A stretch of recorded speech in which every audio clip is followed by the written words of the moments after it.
some beverage and come hang out with me this morning on this episode, which I have forgotten the number.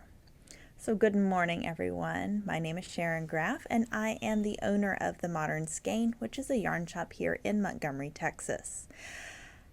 I want to say it's episode 73, I think, 73 or 74, right around there. We're in the 70s now. Can you believe it? It's hard to imagine that I started the podcast. When did I start the podcast? It was like May or June. Yeah, I think it was May or June of our first year being open. So that would have been 2018. Yes, 2018. We're about to have our third anniversary here at the shop, you guys. Isn't that crazy? So if you got our newsletter, you have already seen the fun things that we're planning for our 3-year anniversary. Of course, a lot of the things are happening in store, but I do have a few surprises and special things for you guys who are not local, but still consider you still consider us your local yarn store, and we are forever grateful for that. So thank you so much, and be sure and get that newsletter. We'll be sending another update out later this week with the final little updates, and of course the Zoom information for the Stephen West Knit Along, the new information about the classes. Of course, we have the class coming up, virtual class with Melanie Berg. So that's going to be one of our first virtual classes that we're offering. So be sure and participate in that. And then, of course, we have our virtual and in-person, kind of a combo knit along with Stephen West. So we're giving that a shot. And then we're going to be hopefully expanding our combined offerings this year as far as combining in-store and virtual options for things as we get better, I hate to say better technology, but better versed in this technology. Yes, I'm younger, but sometimes me and technology don't always jive. So there's that. Anyway, let's get started with the actual podcast.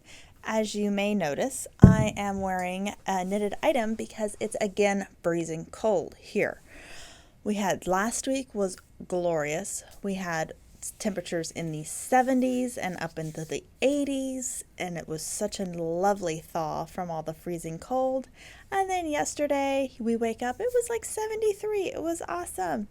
And then I go out the door like 2 hours later to go work out on Monday, and it's like 50 something, and it just got colder.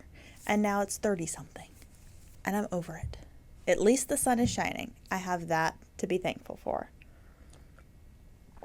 But y'all, it's March. Spring is coming. Why is it so cold still? Especially here. I live in Texas for a reason, you guys. Okay, so this is my Comfort Fade Cardi by Andrea Mowry. Stand up, you guys.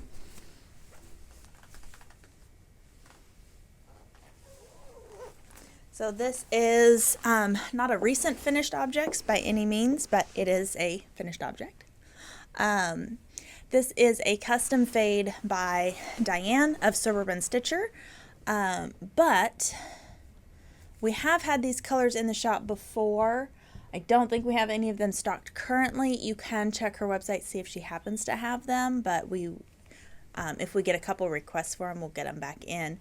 This top cream color is called Hedwig. Then it's Driftwood. Hedwig, Hedwig, Driftwood, something, and Gothic. Ooh, what is that third one? I'll think of it. I will. It's not heavy metal, but it's a 2-word thing. But yeah, I love these colors. It's a gray neutral, kind of a gray-brown neutral. Really love this. I do have 2 finished objects to show you. I cannot take the credit for knitting them. We had 2 of our wonderful sample crafters do them up. One is a knit and one is a crochet. So thank you so much to Erin who knitted this one, and then to Tanea, who crocheted this one. So we're going to show the crochet one first. So Tanea, if you're watching, it looked so gorgeous. We're so happy about this. Look at this, you guys. And that was my shoulders cracking. Isn't this a beautiful crocheted shawl? It's just stunning. So this, you might recognize it, is by Toni Lipsey. It's called Wildbird. And this is one of the patterns that was released with the Shibui collaboration, Shibui Madtosh collaboration. However, we did ours, or I had Tanea do this in Estate Fingering by Red Stag Fiber. Take a look. Look how gorgeous this is. And this is just one of those great triangular wearable shawls like so. Or you can, of course, drape it over your shoulders. But all my crochet peeps, this is a beautiful one.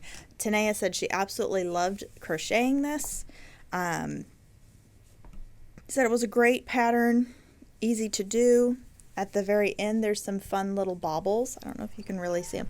They're small. They're not huge little baubles. They're just small, but they're super cute. And just adds that little bit of pop to this.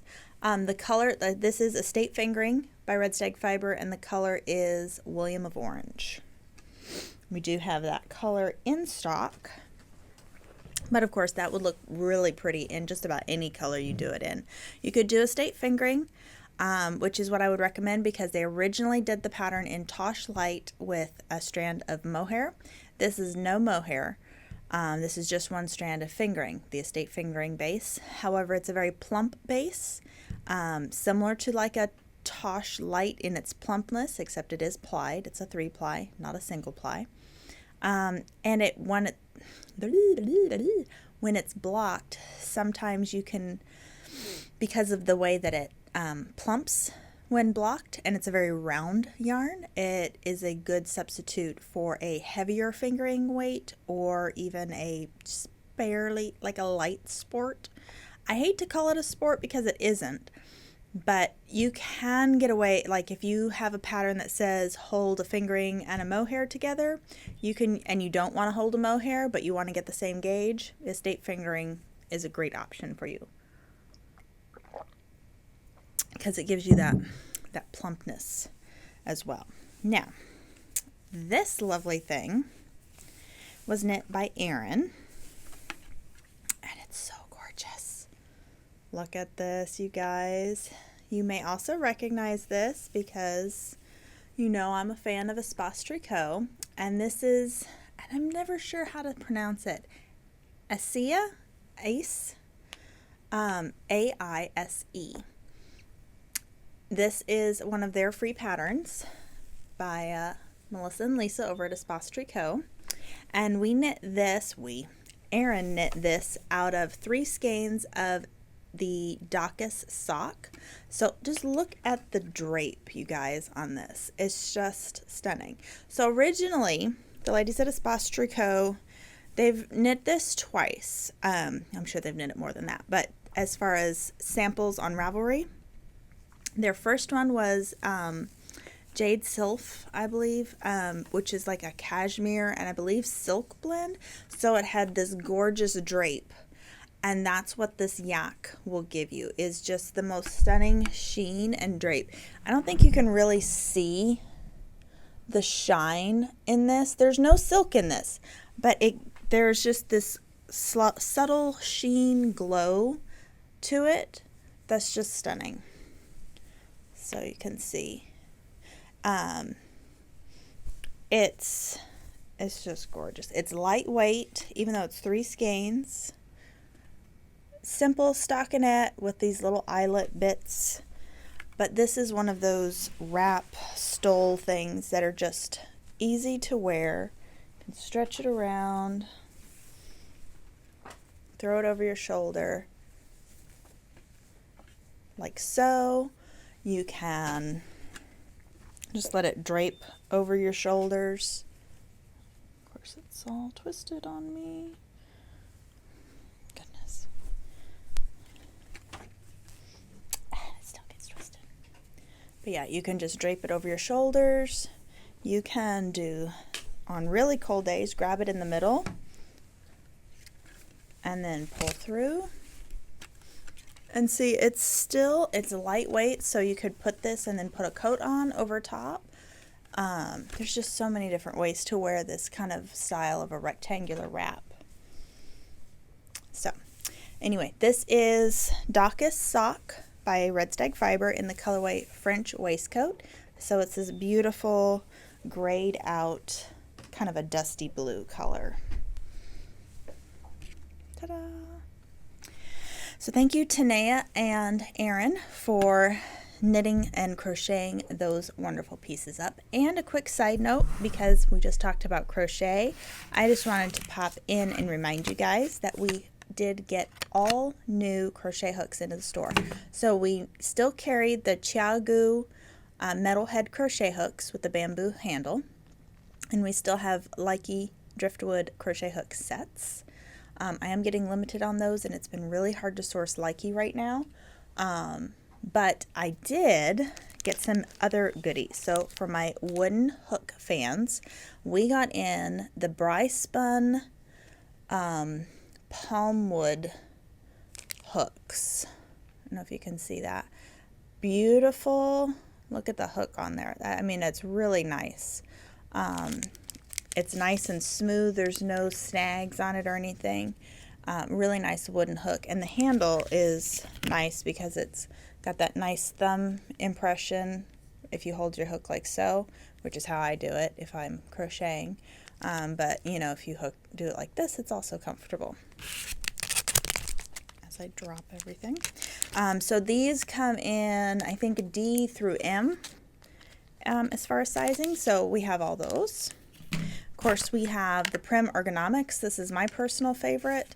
It has the nice comfort grip handle. I don't know if you can see that. There we go. Comfort grip handle, a plastic, a nice,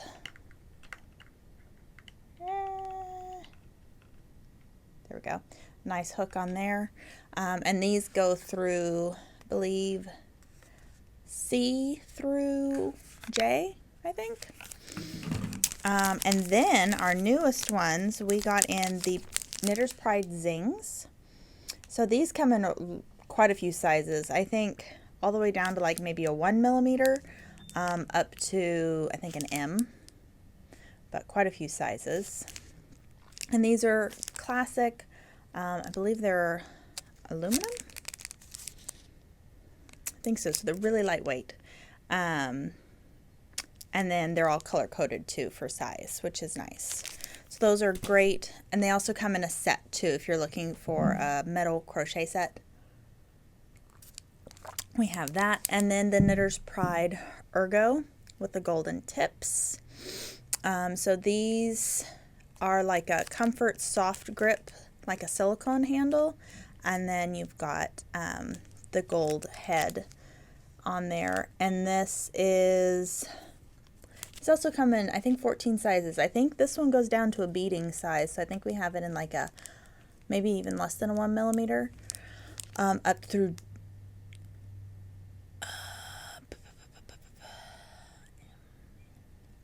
O or P, a really big one.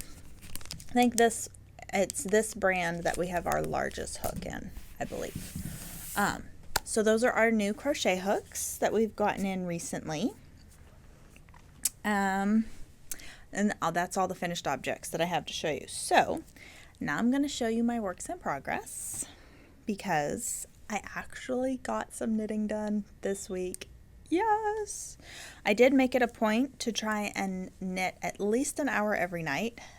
Life has been just so busy these past month, really, this past week's few months, that it's been a little hard to get my knitting in, and it's kind of bothering me. So not only have I been working on getting in knitting at least an hour at night, and then the problem is when I'm at night, I'm tired. I just want to sleep. Totally honest with you. But doing an hour of knitting, at night, and then trying to get some knitting in through the day. And then Sunday, I had wonderful plans to knit 90% of the day. That went out the window. I ended up only knitting maybe 2 or 3 hours on Sunday. But at least I got some knitting in. You know, laundry and food and gotta go grocery shopping, and then the weather was nice, so I needed to get my steps in and all the things. I need more hours in my day, seriously. And I can't wake up any earlier, okay, because I already get up at 4:25. Not getting up earlier. And I wait to go to bed till about 9:30. And I'm already asleep usually on the couch by 9. So I need more awake hours in my day. Anywho, I did get some decent progress done on my test knit. Happy to say. Do a quick flash. Ta-da, look. We have some depth on that arm. So I haven't even measured it. I'm probably sitting around 5 inches from the underarm, and I think the pattern is going till 13. I think. I'll have to double check.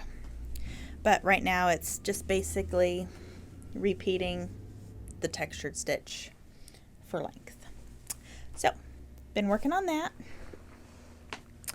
And let me move all of this stuff. I have been working on my Seve.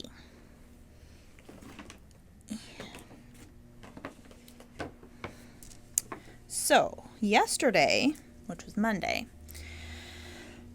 I had all sorts of plans to get some stuff done. And then I was like, nope, I'm taking the afternoon for me. I don't care. I need some me time. So I got what I needed to get done in the morning. And then I plopped my tuchus in my craft room. And me and Duncan spent the rest of the afternoon. It started pouring down rain, so I couldn't go for a walk anyway. Because I'm a fair weather walker. I don't like to walk in the rain or if it's too cold.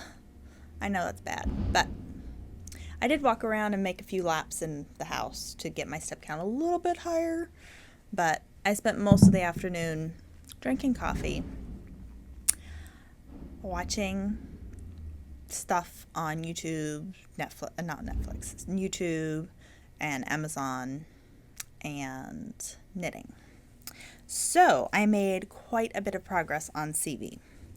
If you know, last time I showed you just the back, but now I have not only picked up and added the front, but I've also joined in the round under the armholes. Not very much, mind you, but I have done all of that. So this is now the front of Seve. Ta-da! And this is the back, although it's totally reversible. If you just wanted this down the front and that panel in the back, you could totally do that. Because the front and back, as far as short row shaping and everything, are pretty much identical. So I'm very happy. It's rolling up a lot, but I'm very happy with this progress that I've made. And yes, I'm on gauge because I actually measured for once. If you remember, this yarn was a Pemberton, almost completed, and my gauge was so off. It kind of discouraged me. I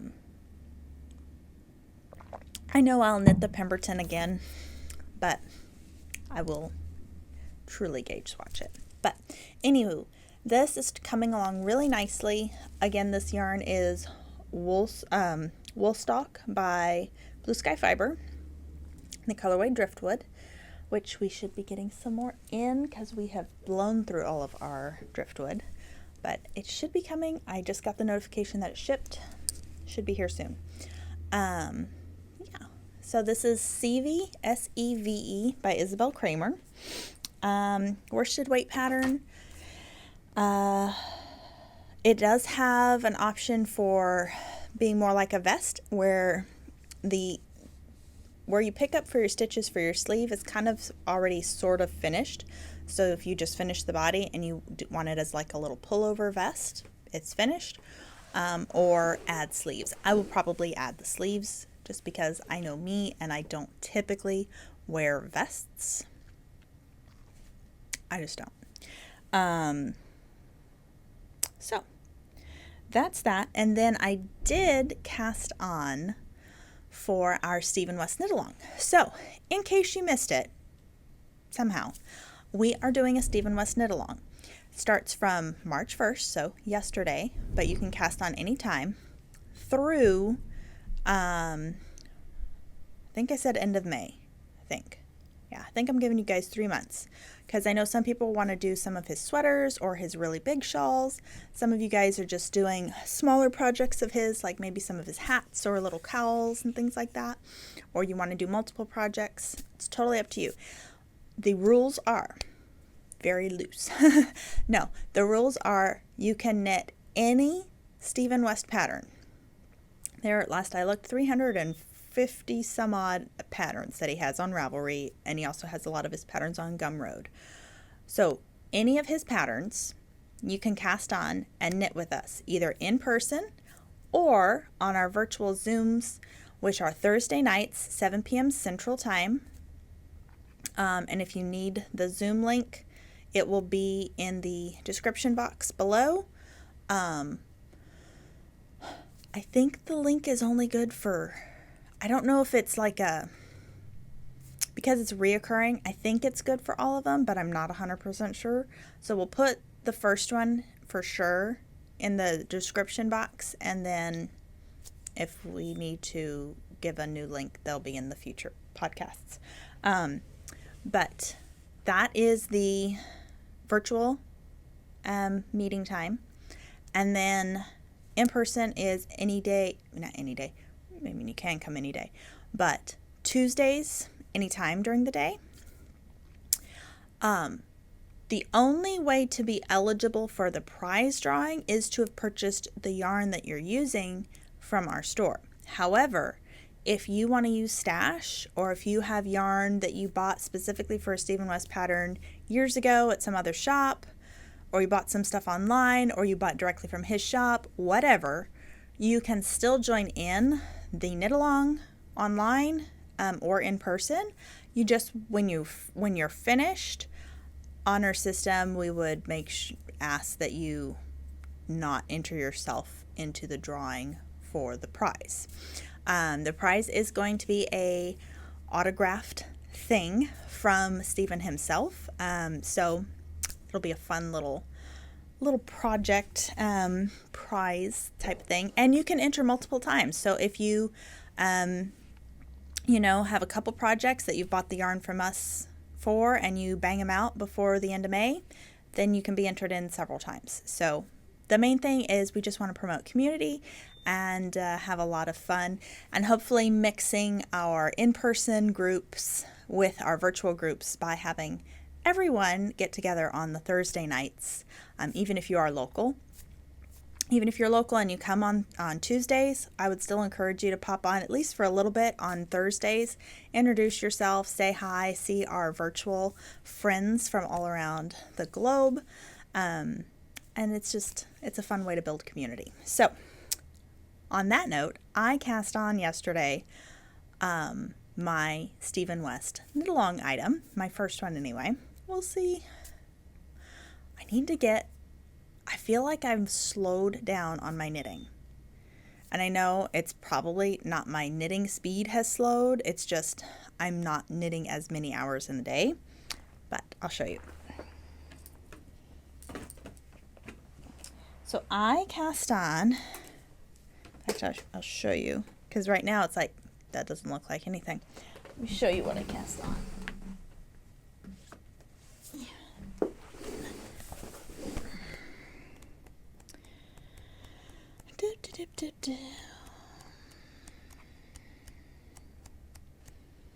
I never thought I wanted to knit this until I saw not too long ago a dyer post a finished, she knit this, and look at that. So it's called the Marled Magic. It's not Marled Mania. Yeah, Marled Magic sweater. by Stephen West. And so I saw this gal on Instagram post hers, and the way she had it styled, she had the sleeves kind of pushed up like he does here, but then she had it tucked into some high-waisted jeans. Oh, it looked so cute. So I was like, I think I need to knit that. So that is in the West Knits Best Knits book 2, the sweater book. It says sweaters. I think there's a couple shawls, and there's pants too, in case you want to knit pants. So this is the start. See, it doesn't look like much. This is the start of that sweater. So there's these fun mesh panels, and they're, yes, it is crooked, and it's supposed to be crooked because it's diagonal. But that is the start. So, of course, you know, my thought behind knitting any Stephen West patterns is to pick a theme, like a color theme, and go with it rather than the wild and crazy, let's throw every color in possible. You edit your colors. So I already knew I wanted a neutral, gray, brown, something with a little pop for my collar and the cuffs, kind of like he did. He did a lot of grays, but there was still a lot of color in it, and then did the bright orange cuffs. Well, this one that I saw on Instagram was kind of all, I think, blues and greens, and then a pop of orange on the cuff. So what I did is went through my stash, and pretty much everything that I'm using is stash. And I went through and I pulled all of my neutral stash, put them in a pile, and then picked out the things that I didn't like and blend. So most of my colors have a gray or taupe base to them, but there are also some peaches and browns that will get woven in here and there. And then let me show you. So of course my favorite blue finch from Ching, Caviar. What I'm using right now for that first section is Caviar by Ching, held with this, which is Habu Textiles. Where's the label for that? That actually is a recycled yarn.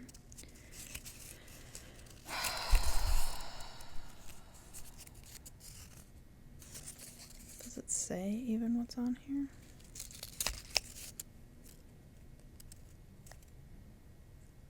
I think it's silk and cotton,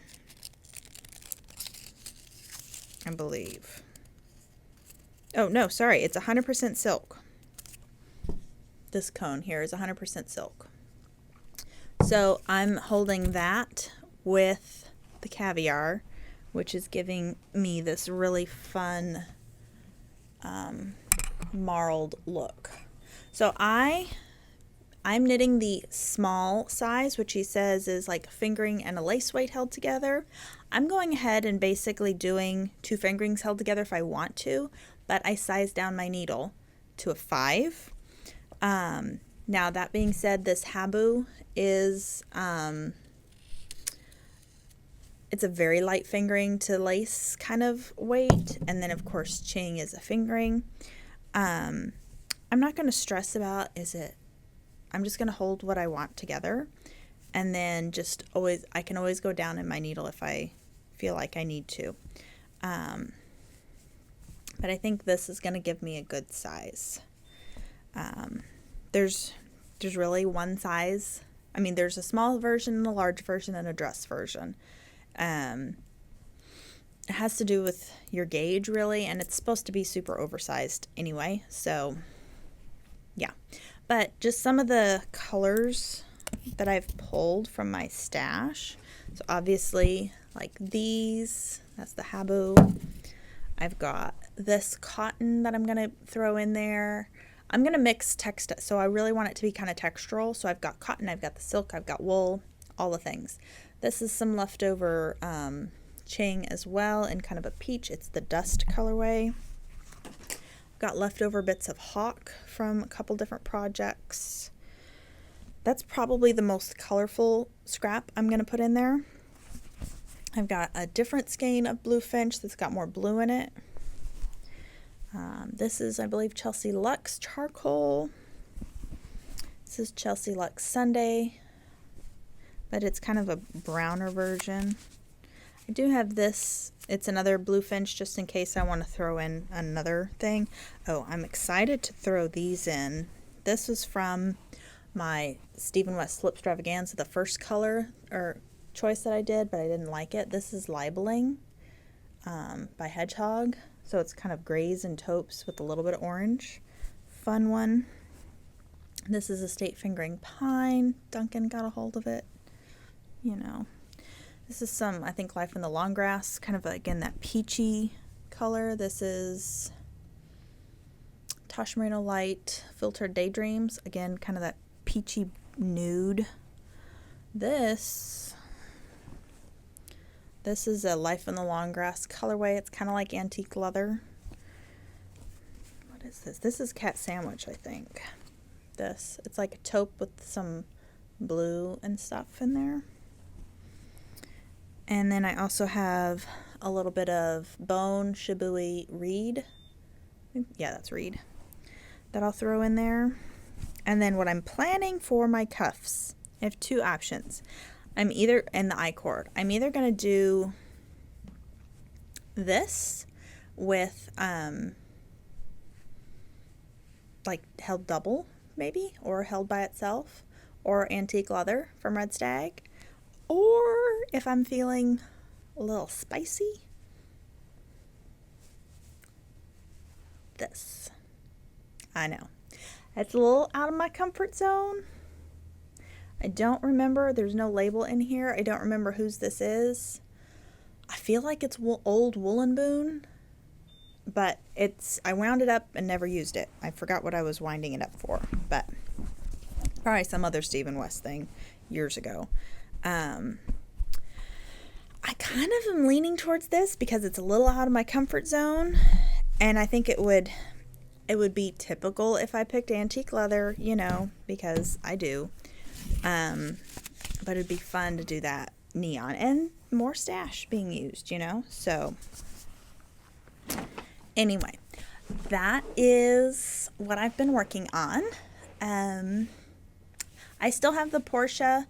I still have about this much knit up on it, and I have it done all in the rust colorway. I did not bring it. Duncan attacked the mohair, so the mohair is a tangled mess, and I need to undo it. But he has a thing for mohair. Really doesn't care about yarn too much, unless it's mohair or alpaca. He prefers those two. He's a snob. He's a yarn snob. But anyway, any other updates? We have, of course, the anniversary party coming up. That is the 12th, 13th, and 14th. We will be open that Sunday. So my Sunday shoppers, this will be your first Sunday of the year to come hang out with us. We'll be open noon to 5 on Sunday. So mark your calendars and come out and show some love on a Sunday. We are typically open 3 to 4 Sundays per year, and this is the first one of the year. Then, I'm trying to think what else. We've got the classes that I told you about. You can find more information on our website and, of course, in the email newsletter. If you're not on the newsletter, go ahead and sign up for it now, and you'll get the new one later this week, or the latest issue later this week. And then we've got quite a few fun things happening for the anniversary. We have trunk shows, which they will go online as well. Now, for my virtual customers, we will still be here to answer your text messages, your phone calls, and things like that, but it will also be insane here at the shop, so it may take a little bit longer to answer some DMs or text messages than usual, so just bear with us, and we already apologize for the wait that you may have, but it's usually crazy busy here. That being said, don't hesitate from emailing us, calling us, DMing, texting, whatever, we'll still absolutely get you what you need. We have extra help coming in for the anniversary as well. I think that's all that I have to cover on the YouTube. Yeah, I think so. So anyway, thank you so much for tuning in. We really appreciate all the uptick in viewers and subscribers. Thank you so much. If you haven't subscribed and you want to, or you think you might be interested in future episodes, we'd love it if you would hit subscribe, and you can hit the little bell for notifications. You can always give us a thumbs up if you liked it. I don't want to see thumbs down, but if you really disliked it, I guess you can show me that you didn't like it, but just give me a thumbs up instead. So thanks so much, and we'll see you next week on the next episode of the Modern Skein podcast. Bye, guys.